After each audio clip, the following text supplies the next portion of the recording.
د لوی سپېڅلي څښتن تعالی په سپېڅلي نامه ټولو قدرمنو کتونکو اوریدونکو ته ډېر سلامونه او درناوی. څوک چې به اوس مونږ په دې وخت کې په ژوندۍ بڼه ګوري او که څوک بیا مونږ وروسته ګوري بیا هم یو ځل درناوی. ملګرو نن در سره په دوه موضوعګانو باندې به خبرې کوم. لومړی موضوع خو هغه ده چې نن 14 د اګست دی او د هغې په اړه باندې د علامه اقبال زوی جاوید اقبال ویلي و چې پاکستان موږ نه دی جوړ کړی، موږ دا لیاقت په موږ کې نه و چې موږ پاکستان جوړ کړی وی، بلکې پاکستان هندوانو او انګریزانو جوړ کړی. دغه ویډیو تاسو سره وروسته شریکوم، د خپله د علامه اقبال زوی دی جاوید اقبال په نوم باندې دی. بله ویډیو در سره شریکوم د ډیورن لاین باره کې ده چې هغه حکمتیار صاحب او ارواښاد مولوي عمر چې هغې څه ویلي وو د ډیورن لاین په اړه باندې، هغه هم تاسو سره شریکوم. ځکه ځینې وخت کې پنجاب چې دی هغه همیشه دا کوشش کوي چې داسې یو حکومت په افغانستان کې راولي یا داسې یو حکومت هلته جوړ شي د خپلې خوښې د دوی چې هغه ورسره ډیورن لاین ومني. خو خوشبختانه چې هر حکومت هلته راځي هغه د ولس د زور نه خبري، د ولس هغه فشار پي، نو هغه یو د ډیورن خط چې دی هغه ورسره نه مني. نو دوی خپل دا کوشش کوي، دا خپل شوم اعظامیو دپاره کار کوي. 14 اګست دا هغه ورځ وه چې په دې ورځ باندې پاکستان د یو آقا یا یو بادار نه پنجاب هغې داسې ازادي وانه غوښتل، هغه داسې شو لکه یو خان چې په یو ځای کې اوسیږي او هغه یو ناظر، لکه پنجاب شو داسې ناظر غوندې، او دغه نور بلوچ او سیندی او پښتون او ورسره په څنګ کې موږ بنګالي هم یادولی شو، دا یې داسې وو لکه کارندي یا دهقانان. نو داسې چل شو چې هغه نور قومونه خو مخکې ډایرکټ د انګریزانو غلامانو، هغه بیا داسې شولو چې دلته خو پنجاب ناظر شو د انګریزانو او د امریکایانو او د نورو قوتونو، او بیا دا پښتانه او دا نور قومونه چې دي دا به د غلام په غلامۍ کې ورغله، چې دا هغه د غلامۍ نه بدتره غلامي ده. نو دا هغوی په دغه کې ورداخل شو. نو زه داسې ویم لکه بیا هم زه د پښتنو ته ویم چې تاسې ته موږ د پښتونخوا پښتانه ویو، تاسې که موږ پاکستان یادوو یا اسټبلیشمنټ یادوو، زموږ مقصد هغه ستاسو نه دی. موږ به هغوی یادوو ځکه چې هغې ډایرکټ د افغانستان په هر دغه کې چې دي، په دې دا څوک لسیزې چې دي د دوی په هره غمیزه کې دوی لاسوهنې کوي. نو دا خو به موږ یادوو، تاسو به په دې باندې خپله خفه کېږئ مه. نو الله دې داسې یوه ورځ راولي چې دا 14 د اګست د لوی افغانستان ورځ شي، نه چې پښتونخوا هم د افغانستان سره شامله شي او پښتانه پکې یو شي. هغه به بیا صحیح د 14 اګست چې لوی افغانستان په دغه ورځ باندې جوړ شي، او انشاءالله تعالی یو ورځ به راځي چې لوی افغانستان به جوړیږي او دا پښتانه به لر او بر سره یو ځای کېږي انشاءالله تعالی، او ټول لوی افغانستان به جوړیږي او ټول افغانان به دلته بیا په سوله ییزه توګه ژوند کوي او د افغانستان اقتصاد به مخکې ځي او پښتو ژبه به په دغه خاوره باندې حاکمه کېږي. انشاءالله تعالی دې ته به کار کوو، خو لا وخت شته دی. زه تاسو سره لنډې دا ویډیوګانې شریکوم، بیا د هغې باندې وروسته په بیا زه یو تبصره لرم، بیا وروسته ما سره مېلمانه هم راځي، هغه به هم په دې اړوند یا په دې اړه به خبرې کوي. خو هغه بیا موږ نور دا اوسني حالات چې په افغانستان کې څه روان دي د دې په اړه باندې خبرې کوو. نن کونړ چې دی په ډېره سوله ییزه توګه باندې هغه حکومت ته تسلیم شو، او دا طالبان هم افغانان دي چې هر رقم دی، ځکه لکه کوم بل قوت نه دی راغلی چې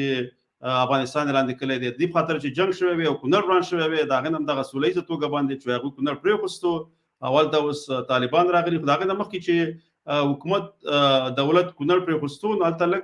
چور چپاول وشول، خو طالبان لا نور رسېدلي. بیا چې کله طالبان راغلل نو هغه چور چپاول مخ یې ونیوله، خو یو څه لږ دغه شو، خو نور ښه و دا چې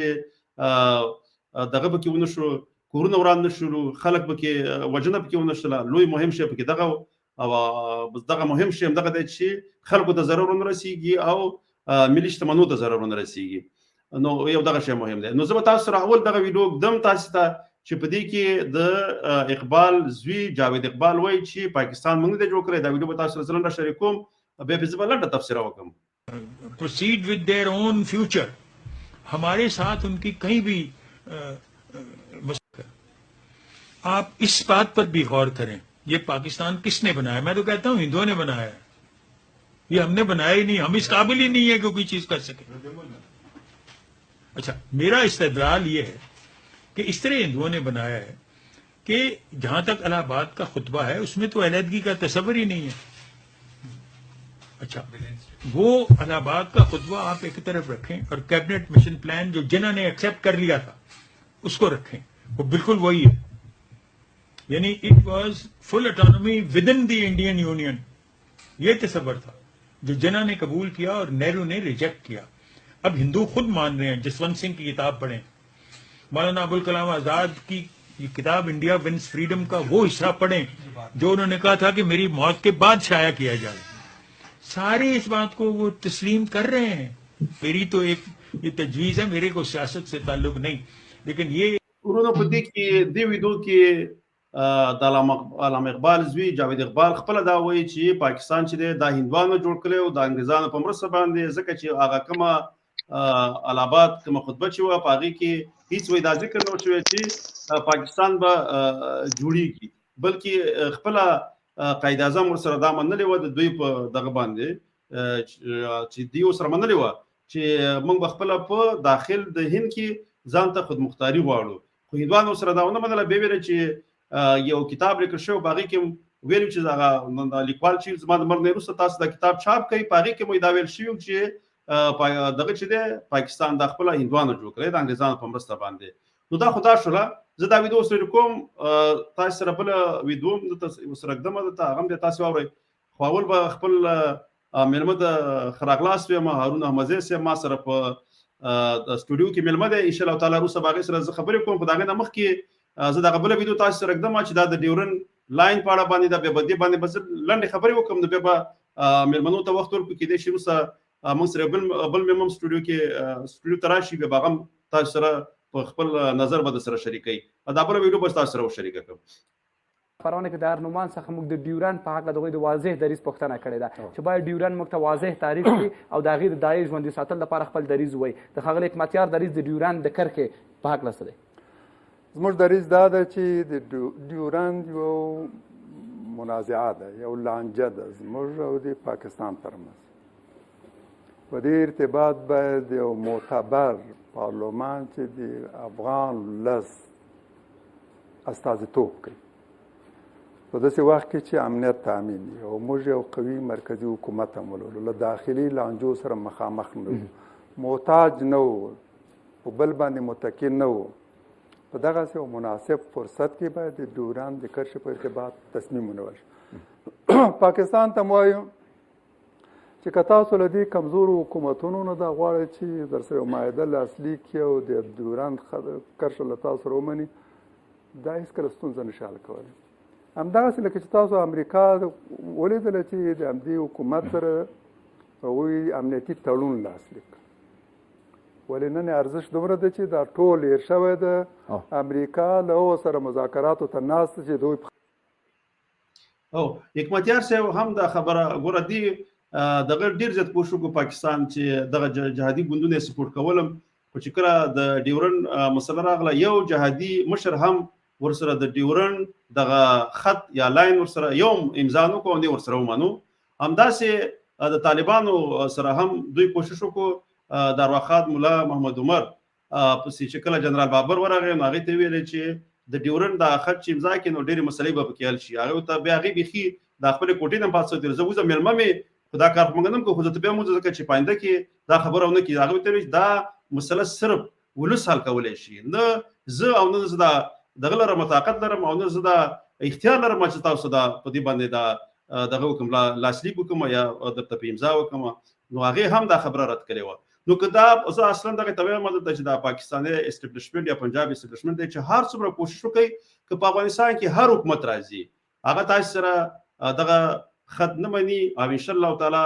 لر او بر پښتانه به سره یوځای کېږي او لوی افغانستان به جوړېږي. هغه که زموږ په ژوند کې او که زموږ د ژوند نه وروسته خو دا کار کېدونکی دی. هر څومره تاسو خپله وسه وکړئ او په دې خاوره باندې به خپله پښتو ژبه حاکمه کېږي او دلته به اسلامي نظام راځي، ځکه چې پښتانه همیشه اسلامي نظام غواړي خو پنجاب د دې مخنیوی کوي. یو بل هم یو لنډ غوندې یو عکس دی، ځکه کله کله ځینې ګلخانان پښتنو ته د مکحرام وایي یا افغانانو ته خاص کر، نو هغوی ته زه د پنجاب د یو سیاستمدار دا یو دغه دم چې دا وګورئ چې دې کې څه لیکلي دي. دې کې لیکلي وایي हमने अफगानों को तबाह करने के लिए अमेरिका की दलाली की, हमने अफगानों को तबाह करने के लिए अमेरिका की दलाली की, नमक हराम वो नहीं हम है। नो دا خپل د پنجاب د یو سیاستوال خپل دا اقرار کړی دی چې موږ د امریکا په خاطر باندې دلالي وکړه، موږ دوه مخې سیاست وکړو، موږ په وخت کې د طالبانو سره او د افغانانو سره ظلم وکړو، د امریکا لپاره هم دلالي وکړه، ډالر هم واغستل او افغانان هم خرڅ کړه او هلته هم دغه مشکلات پیدا کړل. زه به اوس هارون احمدي صاحب مایک واس کوم او هغه به د اوسني حالاتو په اړه باندې خپل نظر موږ سره څرګند کړي. څنګه چې دا مایک ودغه دی مایک او صحیح شو. السلام علیکم هارون احمد زی وروره، تاسو ته سلامونه او تاسو څخه مننه چې موږ سره مو په دې ژوندۍ بڼه پروګرام کې ګډون وکړو. وعلیکم السلام. ما سلامونه مو مني زماني صاحب، تاسو او د پروګرام ملمنو ته دارنګه ټول هیوادوال ته خپل نیک سلامونه وړاندې کوم. هیله ده چې د خپلو پتمنو کورونو سره په امن کې روغ اوسئ. بخښنه غواړم هغه ورځ ما پروګرام کې ګډون نشو کولی، موږ بل ښار ته تللي وو، موږ نیټ ډېر کمزوری وو، اگر چې 2000 ما کوشش وکړو ورسو. نو تاسو نه مننه، نه پوهېږم د موضوع سوال خو باندې پیدا یم، سوال یې څه ویل او ما اصلي موضوع د دې بحث موضوع چې دی په هغه باندې غواړم زه پوه شم. اوسني حالات د افغانستان لکه موږ څنګه کولی شو چې په سوله ییزه توګه باندې چې ملي شتمنۍ هم چور چپاول پکې ونه شي او هغه هم داسې خوندي پاتې شي، څنګه کولی شو چې د بحراني حالات نه افغانان راوځي؟ بسم الله الرحمن الرحیم. دا خو ډېره ښه پوښتنه ده. د ټولو افغانانو امید دا ده چې په افغانستان کې اگر چې د نظام تبدیلي راځي، نوی نظام راځي، اسلامي نظام راځي او دا اسلامي نظام هم چې راځي، دا هر څه چې په دې نظام کې دي، لکه که اجرایه قوه ده، که مقننه قوه ده، که قضایه قوه ده، د دې په وجود کې او نظام راځي، دا موجودي فعالي. موږ په تیر 2009 کال نه وروسته د روسانو د ماتې یا د کمونستانو د ماتې نه وروسته موږ دا ترخې تجربې ولیدې. خدای وکړي چې افغانان دې ټکي ته بیداره اوسي، بیا هغه پخوا زړه ترخه تجربه تکرار نه سي او هر څه ګډوډ نه سي. الحمدلله اوس نسبتا څو ولایتو کې جنګ وسو او نو هر څه په امن کې دي، انشاءالله چې په قراري سره جنګ نه کېږي او امید لرو چې راتلونکي کې هم دا نظام یا د اشرف غني استعفا یا مثلا نوی نظام په امن کې سره تبادله سي او نوی نظام ته واک په اختیار کې په سوله ییزه شکل ورکړي. دغه زموږ امیدونه دي ټول افغانانو انشاءالله.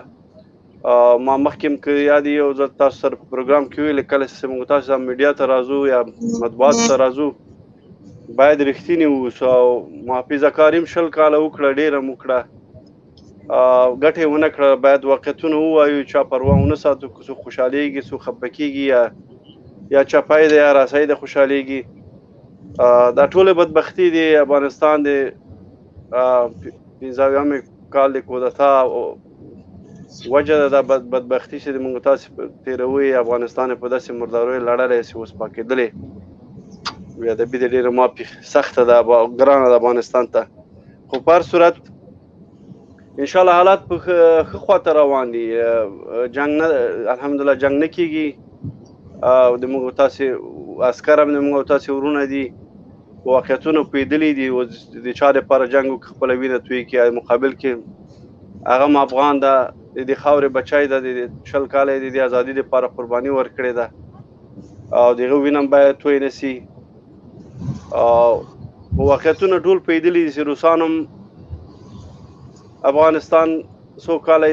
د افغانستان خلک د افغانستان یرغل کو او د افغانستان خلک یې وکارول، اخر په میدان خوشي کړي.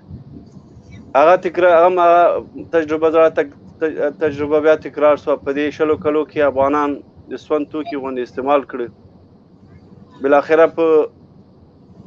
یرغلګر دومره ډار شوي وو، دومره یېرېدلي وو چې تاسو باور وکړئ، خبر به یې مطبوعات به ګورئ چې په شپه کې د ډار نه په پټه وتلي. حتی د افغانستان د زه ورته د کابل اداره وایم، د افغانستان حکومت یې څوک بولي، دوی یې ماته خبر کړي. نو باید چې نور افغانان هوښیار سي، د تېرو ترخو تجربو نه تکرار نه کړي، د هغو نه درس واخلي. لوی درس انشاءالله اخیستل سوی هم ده لکه څنګه چې افغانان په بهر کې دي ټول افغانان چې درسونه یې ویلي تعلیمونه یې کړي که په بهر کې دي که په هېواد کې تعلیم کړی ده او بهر تللي دا هېواد حق پې لري چې راسي لاسونه سره ورکوي که هر اسلامي نظام راځي که د هر چا له خوا نه راځي دا خاوره په تاسو حق لري د دې نظام په جوړولو کې د دې نظام په سیستم په جوړولو کې د هېواد آبادي لپاره لاسونه ونغرو او ګډه سره کار وکړو لکه څنګه چې 20 کاله مخکې 19 کاله مخکې دغسې د یرغلګرو دپاره ټول دنیا له ګوډ نه افغانان راغله او د یرغلګرو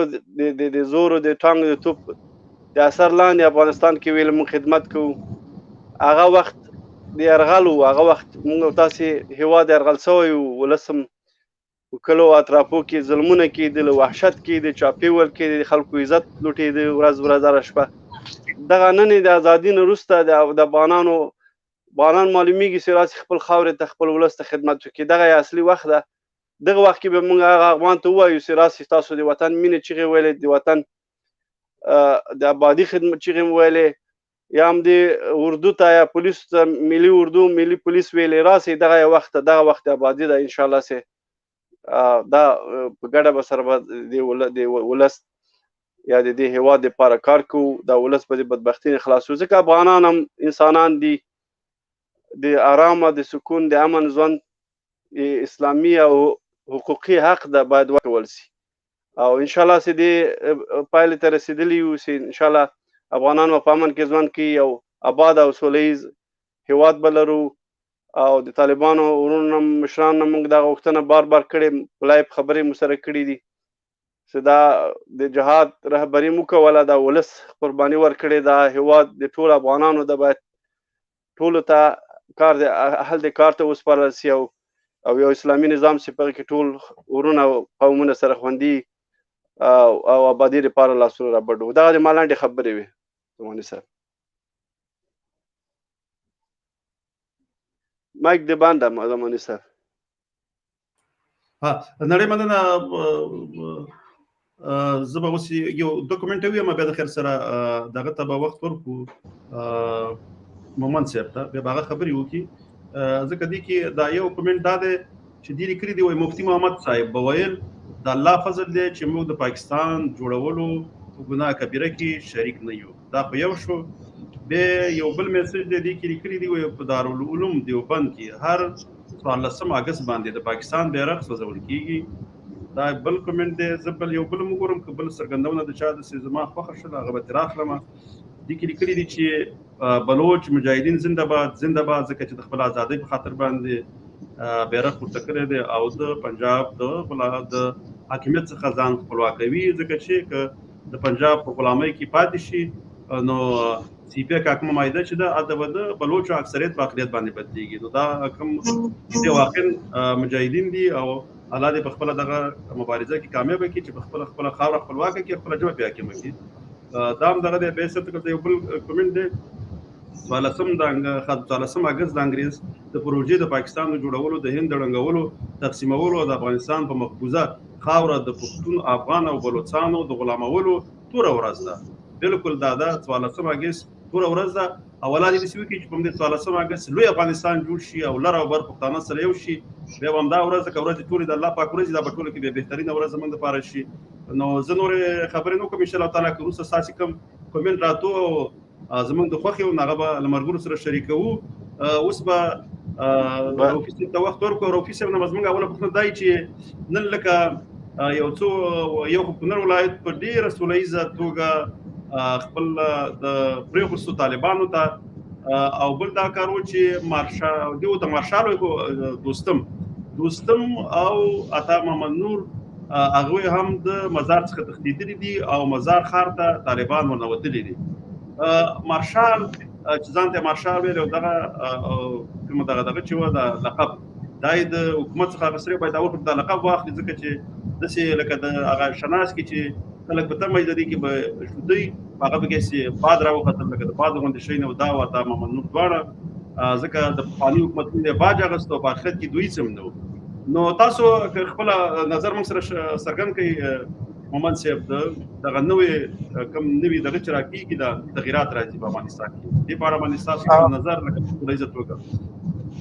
مننه زماني صاحب کورو ده هر څه د مخکې خو داسې ستاسې درود مېلمه جناب هارون احمدزي ته او ستاسې لیدونکو ته سلامونه او نیک هیلې وړاندې کوم. الله دې موږ ټول روغ جوړ او صحتمند اوسئ او د هغې نه وروسته تاسې او د افغانستان ستر ملت ته د افغانستان د اسلامي امارت دغه ستره بریا د حق او د باطل په دغه معرکه کې مبارکي وایم. متاسفانه ډېرې ککرۍ خاورې شوې، ډېرو ځوانانو خپلې تحقیق ځوانۍ ورسولې، خو په هر حال حق په باطل باندې بری وموند. خو ستاسې د پوښتنې په جواب کې باید ووایم چې کاشکې د غزني غوندې د کونړ غوندې دغه عقل دغه چارواکو له اول نه درلودلی، نه به ښارونه نه به کلي او نه به ولسوالۍ ړنګېدلې، یعنې په سوله ییزه توګه باندې دا به یې تسلیم شوي وي. او زما دغو ټولو چارواکو ته د هغه ولایتونه خیر وسپنو د فیصدۍ په لحاظ باندې یو څو فیصده به پاتې نور ټول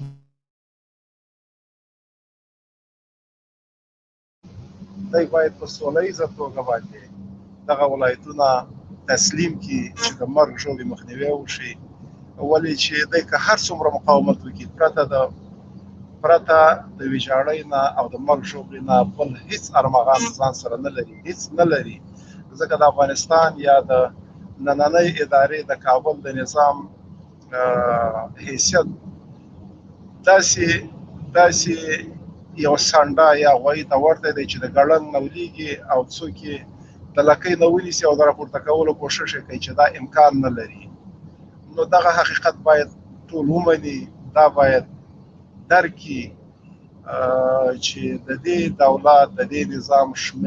شپې ورځې حتی ساعتونه پاتې دي، شپې ورځې حتی ونه وایم ساعتونه پاتې دي په سیاسي لحاظ باندې. ممکن تر هغې چې امریکایان په افغانستان کې مستقري، ممکن یوه میاشت دوه میاشتې نور وخت هم ونیسي، په ار کې به دغه چارواکي ګرځي راګرځي به، خو په هر حال په سیاسي لحاظ باندې د دوی په تابوت باندې آخري میخ ټک وهل شوی دی د مزار د سقوط سره. دا چې اته نورو دوستان تښتېدلي دي بې له شکه د دې خو اټکل کېده چې دا باید همداسې شوي وي. دوی د جنګ او د جګړې خلک نه دي. تاسو ته معلومه چې ما په بار دا خبره کړې ده چې دا کاغذي پانګان دي، دوی حجم لري خو وزن نه لري. د دوی نه چې دغه ژبه واخلي، دوی د مجسمو د بوت د یو کالبوت مثال دی. د دوی هیڅ کله دغه سرښندنې ته نه حاضرېږي. ما حتی نن د تانور یو بیانیه بلکې د هغې یو ټویټ مې ولیده او په دې کې څرګنده کړې وای چې زما د دوستم په مقابل کې دسیسه وه او بیا په فرصت سره به دغه جزئیات له تاسې شریکم. هیڅ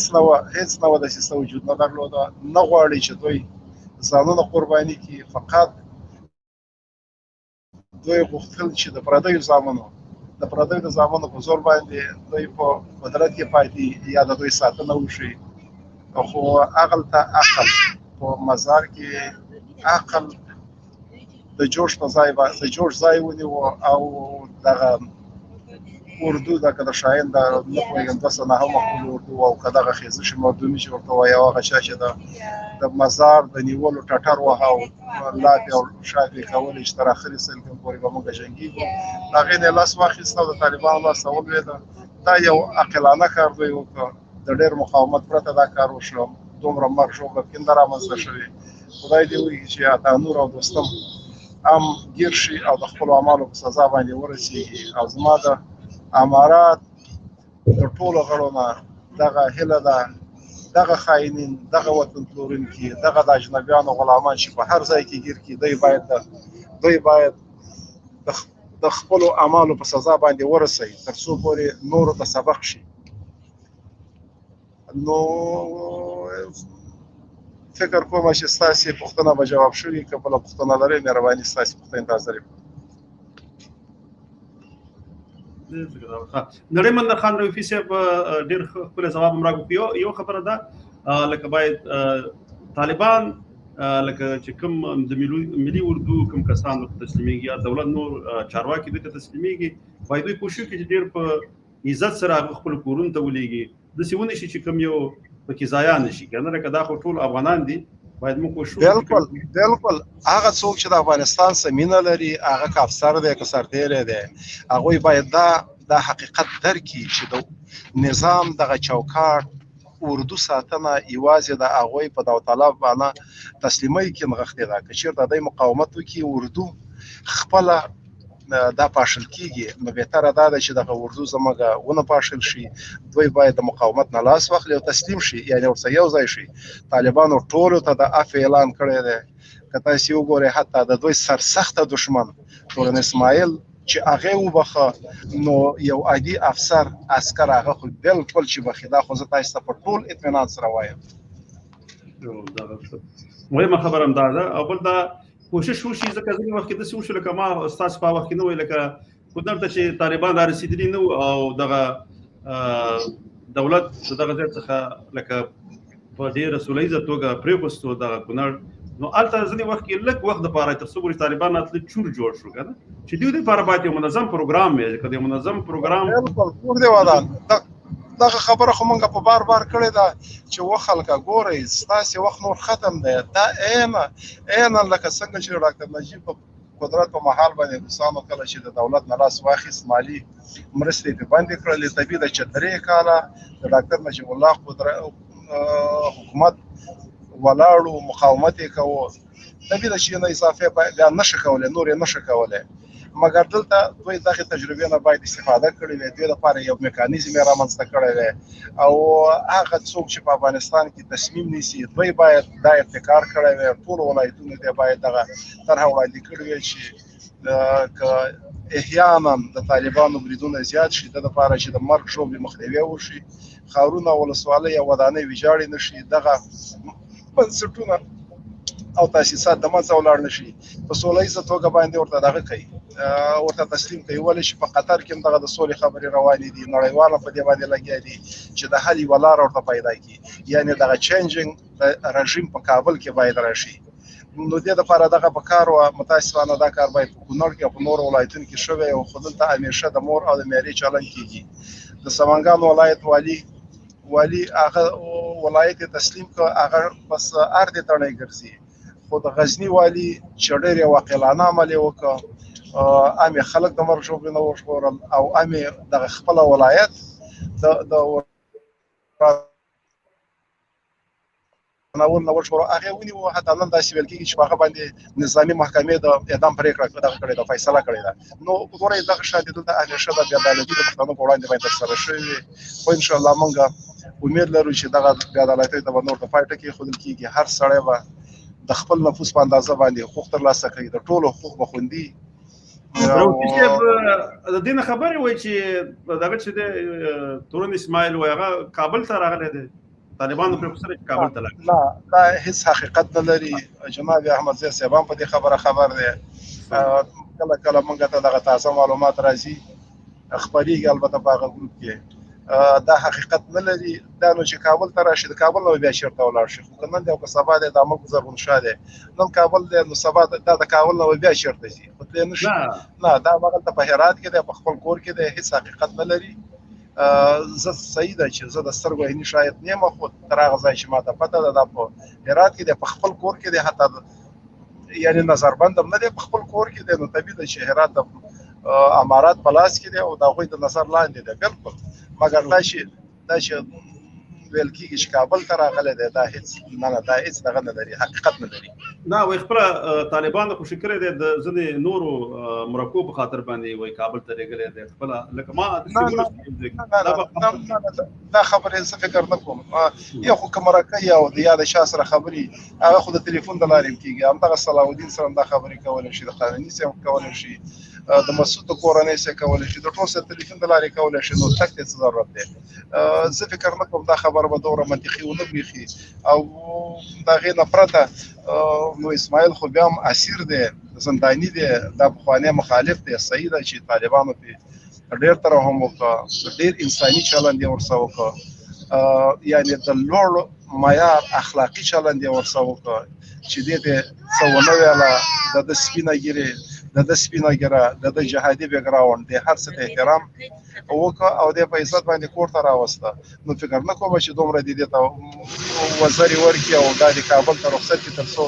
د نورو مخالفینو سره د تصویري خبرې وکړي. نو زه فکر نه کوم شخصا زما خو دا خبره زړه ته نه ولېږي، حتی که دا ذبیح الله مجاهد دا خبره هم تایید یا اعلان وکړي چې نه تللی، خو شخصا زه دا نه منم.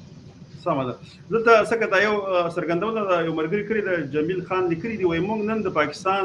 د 14 اګست ورځ په جنوبي پښتونخوا کې د تورې ورځ په حیث ولمانځله. وره بس تاسې اصلي پښتانه یاستئ، کومه پښتنو کې چې خپله د پښتونولۍ احساس دی، بیداره دي، هغه په دې خبره باندې ښه پوه دي. لکه موږ ټول د سنکشن پاکستان د هغې ترین دپاره د مومند صاحب سره یو ځای موږ ټول دغه ترین د کار کړی دی. په هغه چې دغه سنکشن پاکستان دې دپاره لاریونونو کې به خپله هم مومند صاحب د ټول نه مخکې برخه اخلي، موږ هم په دغه لاریونونو کې برخه اخلو او په خپله په داخل کې که څوک د طالب طرفدار او که څوک د دولت دا خپل افغانان دي، هغه به اوړي راوړي، نظریې دي بدلېږي را بدلېږي. خو نور موږ خپل هغه اصلي دښمن چې پنجابی دی هغه ټولو پښتنو پېژندلی دی او د هغې خلاف ټول ولاړ دي. نو زه جمال زماني صاحب دا خیاطان دي، د دوی خبرې دومره ارزښت اوس نه لري. دغه ځوان چې دا خبره یې کړله خو یا د عمر 40 کاله یا د 13 نه اضافه عمر نه دی. د تعلیم سطح د تحصیل سطح بیا هم ډېره په ټیټه سطح باندې او که چېرته نور هم په لټنه وشي خو یا به د ترکیې چېرته په دغو کې پروت دي او یا به د اروپا په لاګرلو کې چېرته پروت دي. دوی تر اوسه پورې د غني بابا او د زرکلان بابا د تاثیر د شعارونو تاثیر لاندې دي، یعنې دوی نه ګیله هم نه ده په کار. دوی اصلا د افغانستان په تاریخ، جغرافیه او ملي فلسفه باندې نه دي خبر. دوی په دې نه پوهېږي چې د نړۍ 43 مختلف هېوادونه په افغانستان کې د افغانانو په وړاندې باندې په ګونډو کېږي او دوی د پاکستان نه داسې یو زمری دي جوړ کړی دی چې د افغانستان دغه ټول بس نو که چېرته پاکستان که چېرته دغه اوسنۍ اداره نه وي نو افغانستان به پاکستان دی بیخي حلقون ته بیکده کړي. دوی نادانه دي، دوی په دې مسایلو باندې نه پوهېږي. زه امید لرم چې دوی به یو وخت دا خبره درک کړي، خو تر هغې پورې به زموږ ماغزه په دغه بې منطقه سوالونو یا څرګندونو باندې خرا کړي. طبیعي ده چې دغه به کېږي. دلته احمدزیه صاحب موږ سره دی، هغه به دغه وکړي. خو یو سوال دی، ځکه دا لکه دغه دی دې کې لیکلي دي چې مخکې ولې یوه ولسوالي ونه شو کولی چې طالبان ونیولی وی، خو دې داسې لیکلي مخکې ولې یوه ولسوالي نه سوی نیولی. نو دلته خو ځینې تړونونه هم شوي دي، پخوا خو هغه تړونونه موجود نه و. نو دغه دوه کې چې کوم تړونونه شوي وو د هغې په دغه باندې باید دا په سوله ییزه توګه باندې دولت ورو ساحې خوشي کړی وي او دا دولت به ورو خپله لکه ټول طالبان ته تسلیمېږي. خو یو سوال پیدا کېږي، هغه زه خپله ستاسې نه کوم مومند صاحب، چې لکه د پخوا په څېر باندې به د احمدي صاحب نه بیا هم دا سوال ورته راجع دی چې د پخوا په څېر به طالبان بیا د قندهار څخه حکومت کوي او که نه لکه راسن به دغه ته مرکز ته راځي. ګورئ زواني صاحب، تاسې د افغانستان د اسلامي امارات دغه پراخه سیمه یو څو کسانو ته مه محدودوئ. اسلامي امارات او د هغوی جنګیالۍ یو ډېره قرباني ورکړه، ډېرې سرښندنې وکړلې، مګر دا د ځان دپاره او د اقتدار دپاره یې دا کار نه دی کړی، بلکې دی د ولس لپاره دا قرباني ورکړې ده او نه په هغه وخت کې دوی دغه قدرت انحصار کړی او نه به دا کار وکړي. ځکه اوس خو نو افغانان بالخصوص طالبان هم په همدې توګه باندې ډېر موډرنه شوي دي، د وخت تقاضا په نظر کې نیسي. او بل دا خبره بیا زه په بار کوم چې طالبان صحیح ده چې په ډرایوینګ سیټ کې ناست دي، هغوی مخکښ دي، هغوی قرباني ورکړې ده، مګر موږ هم د یو ملت په حیث باندې که چېرې زموږ د تقاضا او زموږ د غوښتنو سره سم عمل ونه کړي، خو موږ او تاسې د ملت په حیث باندې دغه حق لرو چې ورته ووایو چې دا لاره دې غلطه ده. څنګه چې د کابل ادارې په وړاندې باندې که جبهه هم نه ونیولې نو کم تر کمه په مخالفت کې ورسره ولاړ وو، همدغه شاید د طالبانو سره ودرېږو، خو انشاءالله خبره به تر هغې پورې نه رسېږي، ځکه طالبان چې څومره قرباني ورکړل هغه د ملت لپاره ورکړې ده او هر څه چې کوي فیصله چې کېږي هغه به ولس کوي، نه طالبان او نه هغوی د دې ادعا. زه یو سوال به د احمدي صاحب څخه وکړم. احمدزی صاحب، لکه کله چې شمالي ټلواله د امریکا په زور باندې راغله او د افغانستان په وخت کې طالبانو ته شکست ورکړ، طالبان د افغانستان څخه لرې کړل، نو ویشړل او د شمالي ټلوالې وایسته باندې د کرزي حکومت جوړ شو. دغه وخت د شمالي ټلواله ډیر په تکبر او غرور کې و. نو داسې لکه موږ به دا دغه کوو، ځکه غرور او تکبر د الله نه خوښېږي چې طالبان هم باید دغه کار ونه کړي لکه کوم چې شمالي ټلوالې کړی و. تاسو په دې باندې لږ شانترنۍ واچوئ او څرګندونه پرې وکړئ. زماني صاحب سوال ماته راجع و. یو تاسو ته مې دا سوال وکړ. بسم الله الرحمن الرحیم. بیا مخته له دې نه چې دې سوال ته د جواب ورکوم، مخته مومن صاحب خبرې وکولې او تاسو د پاکستان په اړه خبرې وکړې. زه غواړم دوه خبرې نور هم زیاتې کمه کړي، اجازه یې. بالکل بالکل. لومړی خو ما زه په خپل لیکنو کې ما اکثرا چا سره چې مرکه لرم او دا خبر کوم، د پنجاب مسله او د ایسای مسله دا اوسنۍ نه، دا 43 کاله پخوا ده مطبوعاتو کې راوته. په ساوت ایشیا کې د کمونستانو وخت کې ایسای او پاکستان او پنجاب دومره مشهور سو، خلکو لنګي به ونه رپېدل، د دوی ورته کمپاین وکړ. اما متاسفانه په دې 43 کالو کې سره د دې چې د افغانستان خلکو چې د امریکایانو یرغل سره ملګري وو، دا تبلیغ وکول، یا د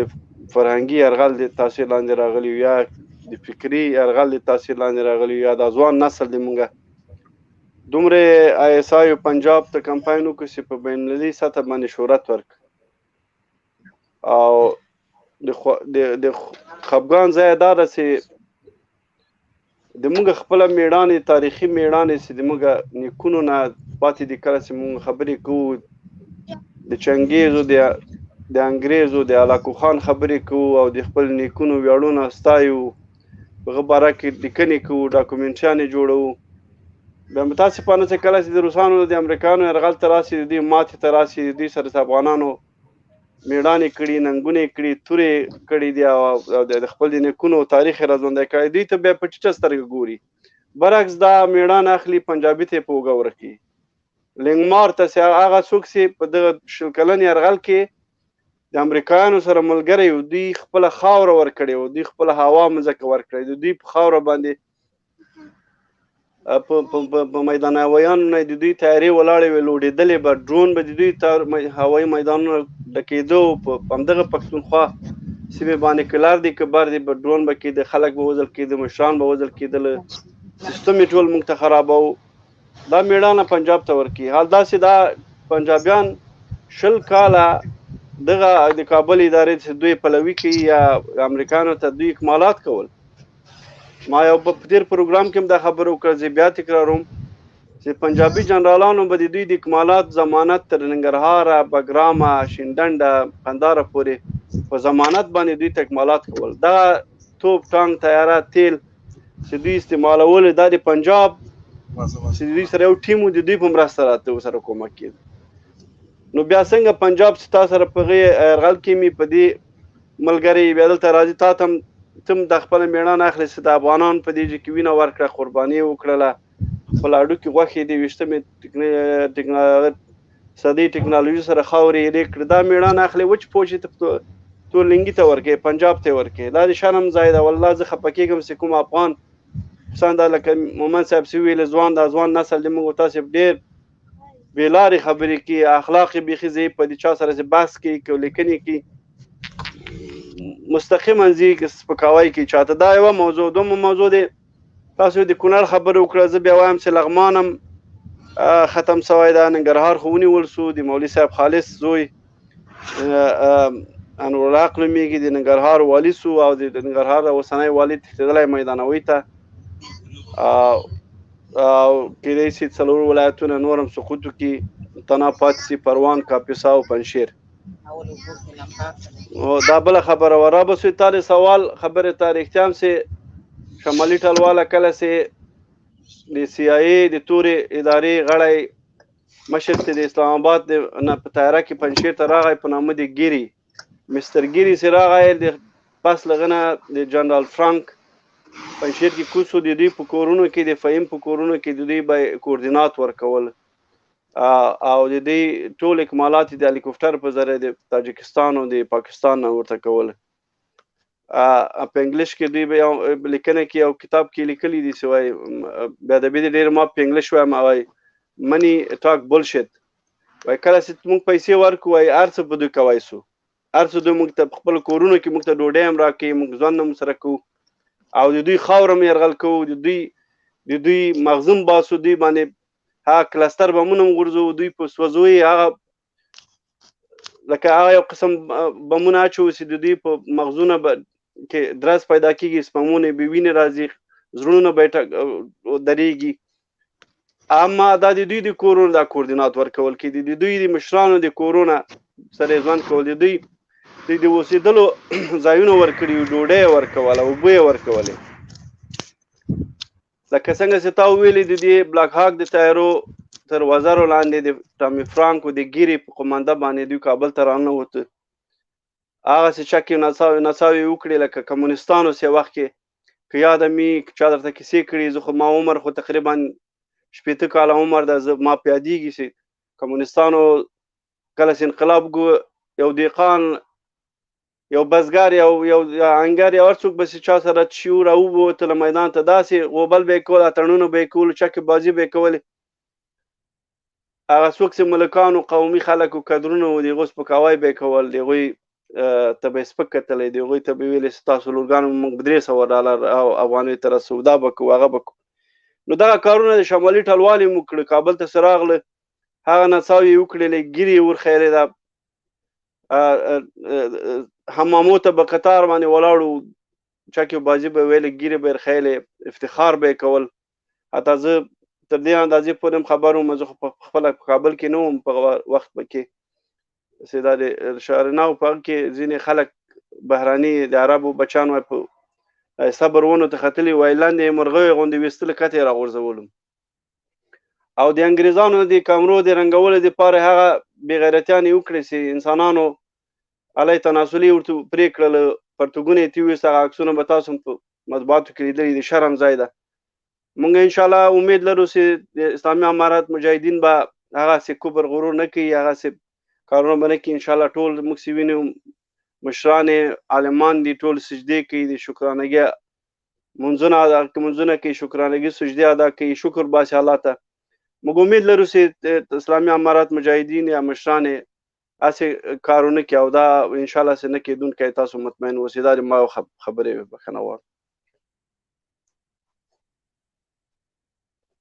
مایک دې بنده زماني صاحب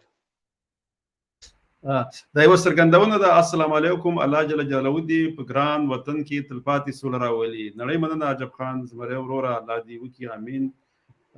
څنګه که نور هم څه څرګندونې هغه به واخلو نور به خاص نه شي به نن پروګرام بندوم ځکه خان روکي صاحب هم لاړ به ان شاء الله تعالی بل ورځ بېرته بیا راځو پروګرام ته خو زه د څوک نور څه خو زه بس خاص نه شته ورونو نو امازه صاحب تاسو څه بل څه نه لرئ چې خپل چې یو شی باندې یو غوښتنه زه لرم زماني صاحب تاسو د دې پروګرام چلونکي یا مثلا مسؤل اداره کوونکي هغه ورونه چې راځي دلته موږ سره خبرې کوي که مایکونه خپل خلاص پرېږدي ماشومان اوازونه راځي او کور نه اوازونه راځي که دې نه غوښتنه وشي چې داسې یو مناسب ځای کې خبرې وکړي چې مزاحمت هم ونه کړي خبرې هم صحیح واورېدل سي او د دوی حیثیت هم وساتل سي مخکې ماشومان اوازونه د کور دننه اوازونه راتللی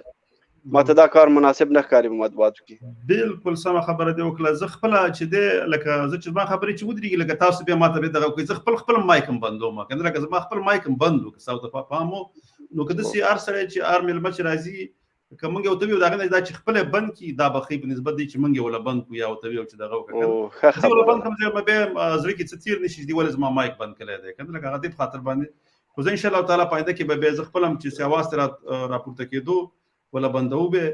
نو نور ان شاء الله تعالی بیا په آینده په راتلونکي پروګرامونو کې موږ سره پکې تاسو برخه واخلئ بیا په نوې موضوعاتو باندې خبرې کوو نن خو ما چې راوړي وو هغه مې لکه دیو ته خاص کر زما هدف اکثره زما کوم هدف چې دی هغه لاندې د پښتونخوا پښتانه کنه لکه دوی بیداریم ده کنه لکه دا ځکه ته میډیا ډیره قوي ده دا وای او نصاب هم دسه ده چې هغه نصاب او تدبیر څخه جوړی نو هغه د پنجاب دغه خلک ورته نصاب جوړی نو به ډیر فرق پکې ده کنه نو موږ پروګرام ختمو ځکه چې اوس پروګرام وخت په خلاصېدو کې دی. نو ان شاء الله تعالی سبا لا خو زنه ما بل سبا ته به سره حاضر یو. هغه کوم برګری چې موږ اوس ګوري نو سبا ته موږ پروګرام نه لرو، بل سبا ته ان شاء الله تعالی به پروګرام لرو. راځو کې چې په افغانستان کې تلپاتې سوله راشي، الله دې پکې سوله راولي په افغانستان کې. ولادي هغه کارونه وکړي چې د ټولو افغانانو او د افغانانو خاص کر مسلمانانو ټولو پکې خیر. نو احمد صاحب دغه به واخلو، الله پامانی به واخلو. سم ده. او زه به یو اخرستی خبره وکم که د اجازه ځکه ماته دی ویل او ویلل غواړي. صحیح. د ما د خبرو وروسته به ان شاء الله خدای پامانی وکړو سره. سم ده. بالکل. تاسو زه ما څخه خبره اخیستی ده او زینومونه نه اخلم، ځینې کسانو سره مشرانو سره ما خبرې کړې دي. د کابل له خوا نه موږ ته معلومات راغلي دي. ان شاء الله چې په یو ورځ کې یو نیمه ورځ کې به د قدرت انتقال سي، استعفا به وسي او قدرت مسالمت امیزه شک ډول باندې طالبانو ته تسلیم سي. دغه ان شاء الله ډاډ ورکوم مسلمان افغانانو ته او خپل مسلمان ورونو ته چې ان شاء الله چې دعاوې وکړي، سجدې وکړي، د شکرانګۍ سي، د خوښي ځای سي، لید وروسته بمبارد هم بند سي. او دغه څوک چې جنګ غواړي خصوصا د شمال ټلوالې ځینې مشران صالحګۍ دا که نور دي دوی د صلاحیت نه لرې سي او د قدرت نه لرې سي چې نورې وینې تویې نه کړي، نور د بمبارتونو امر ونه کړي. او په دې لړ کې زه غواړم چې یو خبره وکړم. شمال کې به کوشش کېده، شمال ولایتو کې بمبارد نه کېده. تېره شپه د لوګر ولایت مسالمت امیزه ډول باندې ونیول. متاسفانه زه خبر سوم د افغانستان د رئیس جمهور بولي غني د اجازې نه پرته بسم الله او املا صالح د هوایي قواو ته امر کړی د لوګر په وغجان کې په دکانونو په عامو خلکو بمبارد وکړو، په لوګر کې په عالم مرکز کې بمبارد وکړو. ډېر عام ولسي خلک ښځې ماشومان په شهادت رسولي زخمیان کړي دي. چې نه د خپل د واضح چې رئیس جمهور خپل په هر کې ناست دي، د دې د اجازې نه پرته د دې د امر پرته نه زی په هغه ولایت کې بمبارد کیږي چې هلته جنګ نه سوی د قدرت یا مثلا ولایت مسالمت امیزه خوشې کړی. والی خپل د طالبانو د والی سره په جماعت کې ناز د لاس غېږ یو بل سر ور کړی دي او بیا هم زی دوی بمبارد کی. نو زه امید لرم چې نور د افغانستان کې وینه توی نسی د خلک چې جنگونه غواړي دوی د قدرت لاسونه لاند سي یا مثلا په شکل باندې افغانستان اورک سي یا ونیول سي لري سي. دغه ما اخیری خبره مننه وروره. او زه به مخکې خبره ور اضافه کوم نو بیا خو د پاماني اخلو. مسله د سیده چې د تیر ځل غوندې ان شاء الله تعالی دا ځل بیا هغه شان باندې کیږي چې هغه ملي شتمنۍ چې دی هغه تیر ځل لوټ شولې، هغه کې ډیر زیاتې چور شولې، په پردو هیوادونو باندې خرڅ شولې. نو ان شاء الله تعالی دا ځل به په سوله ییزه توګه څنګه چې احمدي صاحب ویلې دا هر څه به دغه کیږي او چور جپاول باندې کیږي ان شاء الله تعالی. او دغه ملي شتمنۍ به په خپل ځای پاتې، ملي اردو هم په خپل ځای پاتې ان شاء الله تعالی. او بس قدرت دغه انتقال به کیږي. نو هغه ځکه طالبان ته راځي ان شاء الله تعالی هغه دغه د نور معلوم شي چې په سوله ییزه توګه وشي، دا به ډیر غټ کاری. نو تربل پروګرام پورې په لوی الله جل جلاله سپاره ما سره 2 ملمانه دي، خو زما څه کار دی ځکه زه په خاطر باندې لاندې رفیع صاحب هم دی او عبدالرحمن صاحب هم را سره ناست دي، خو زه خپل کار لرم. پروګرام نور په مخ کې نشم وړي ځکه وخت را سره نشته دی. سبا شپه هم ان شاء الله تعالی بل شپه ته به راځو تربل ویډیو په لوی الله جل جلاله سپاره دی بل پروګرام پورې. د الله جل جلاله په امان. السلام علیکم.